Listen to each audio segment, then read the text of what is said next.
Tales from History, A Parrot in the Painting, The Story of Frida Kahlo and Bonito. By Thea Feldman, illustrated by Rachel Sanson. Squawk! Bonito, the parrot, flapped his wings and squawked loudly. Bonito liked to squawk. He had a lot to say. He also liked to fly around the garden of the house where he lived. The house was in Mexico. It was called La Casa Azul. La Casa Azul means the blue house in Spanish. A woman named Frida Kahlo lived in the house. She and her husband, Diego Rivera, were painters. Bonito wasn't the only animal who lived there.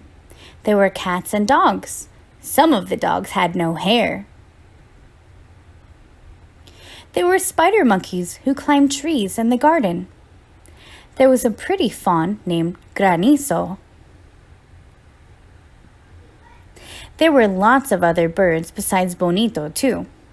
There were little parakeets and big macaws. There were chickens and an eagle. The chickens clucked and pecked at food grains on the ground. Frida painted some of these animals, but she had not yet painted Bonito. In her lifetime, Frida Kahlo created more than 100 paintings. 55 are self-portraits, which means they are paintings that Frida made of herself. Frida painted herself with one of her hairless dogs. She painted herself with the monkeys, a cat, and some of the birds too.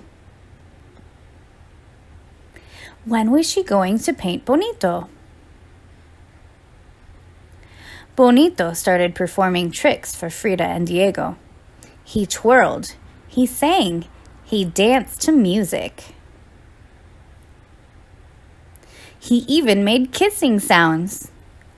Visitors at Frida's home were happy to watch Bonito. As a reward, Bonito sometimes got a little piece of butter. Soon, the time came for Frida to paint him. Self-Portrait with Bonito became one of Frida Kahlo's most famous paintings. Bonito and Frida and the bond they shared were captured forever. The end. And if you like this video, don't forget to subscribe and like.